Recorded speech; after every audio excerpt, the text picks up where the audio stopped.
Now for our story. Tonight, after dinner, Ben Calvert had gone into the study of his big house on 11th Street. Seating himself in his favorite leather armchair, Ben began reading with great concentration. A little while later, his wife, Jessie, appeared. She wore a thin summer dress which showed off the trim lines of her still youthful figure. Her graying hair was, as usual, arranged becomingly, and if Ben had been in a mood to notice, he might well have told himself that he had a remarkably attractive wife. Would you care for a glass of port, Ben? No, thank you, Jessie. Oh, it's such a lovely night. We ought to open the doors onto the terrace. Go ahead if you like. There. That's better. You can smell the mimosa all the way from the other end of the garden. Ah, and there's a full moon, too. Good heavens, Jessie. You sound like a 16-year-old. I almost feel like one tonight. Ben, do put that book aside and talk to me. Of all the evenings for you to get into a bookish mood. Oh, all right, Jessie. There. Thank you. Now, tell me what happened to you today. I feel like chatting. You know, Jessie, in some ways, you're still remarkably young. Why, thanks, Ben. I consider that a compliment. I hope that's how it's intended. If you like. Well? Well, what? You haven't told me what happened in town today. Oh, you know nothing particular ever happens. I was thoroughly busy. Tom Bixford was in town. We had lunch together. He's been on a fishing trip up north. Oh? He gave me a bad minute or two. Asked after Kit, where she was and so on. Made me feel like a fool. I had to admit I didn't know. Wasn't that rather tactless of him?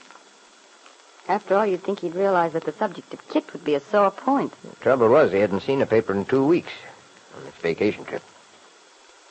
So naturally, he hadn't heard anything about the trouble we've been having. Oh, well, that explains it then. Come to think of it, I had a little experience today myself. Mrs. Swanson called. Something about a rummage sale to raise money for something or other.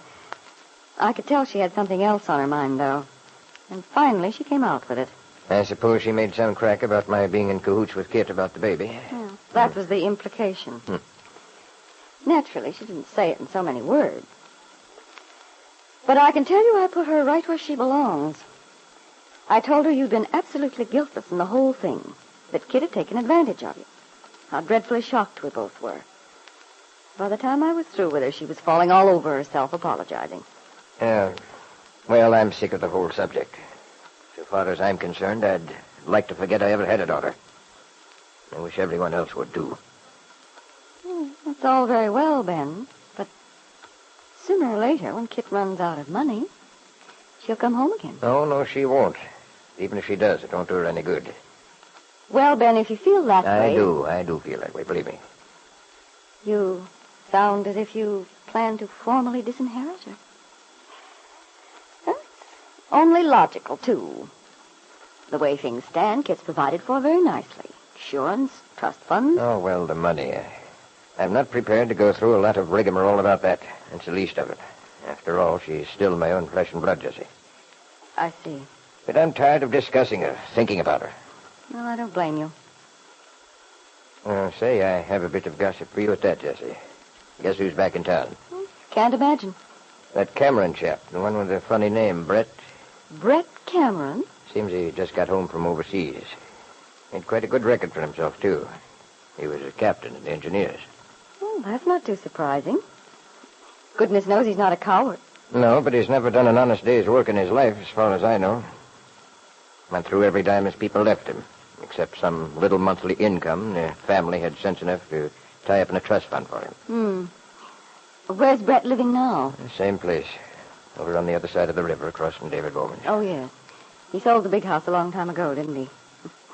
He lives in that cottage they kept for a guest house in the old days. Yes. Well, he's back. I've never understood how a chap can be so lacking in ordinary human drive. Apparently, he's perfectly satisfied to eke out his existence on this little income he has. Take things easy.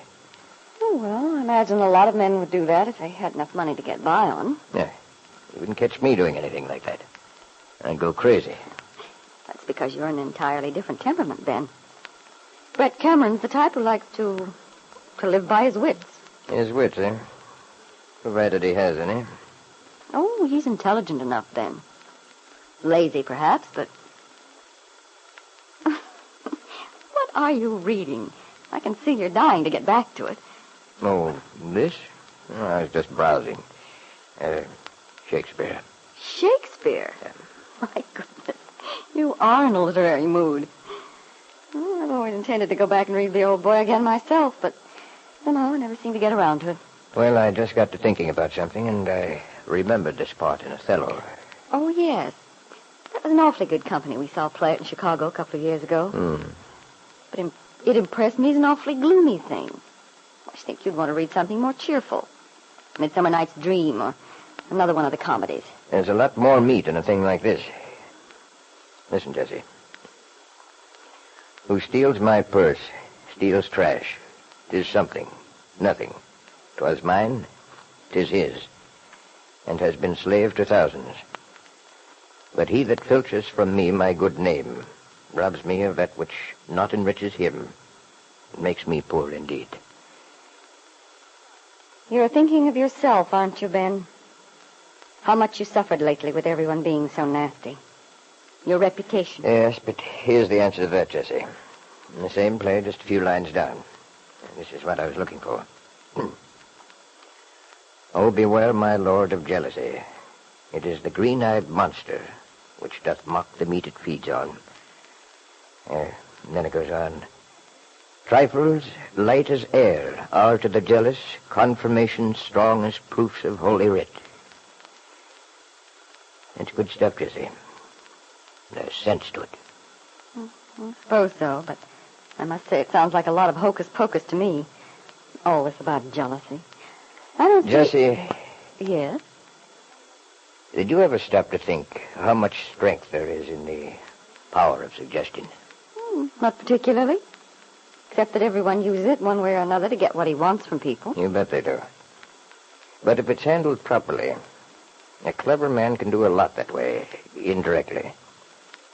Like this fellow Iago in the play. A hint here and there, a false lead.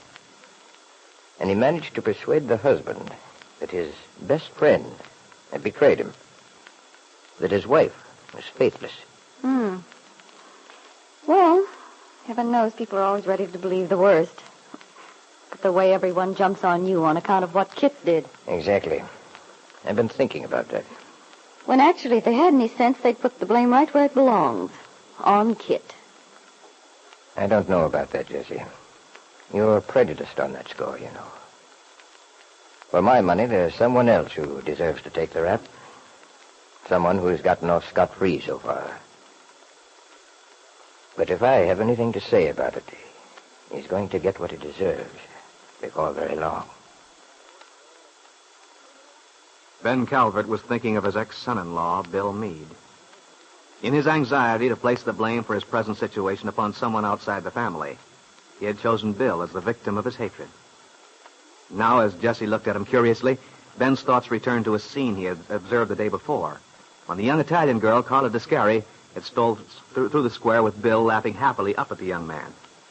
And then Ben remembered with satisfaction the dark look which had crossed the face of Carla's husband, Mario, at the mention of his wife in connection with another man. Yes, Ben was thinking, the power of suggestion could be a strong weapon.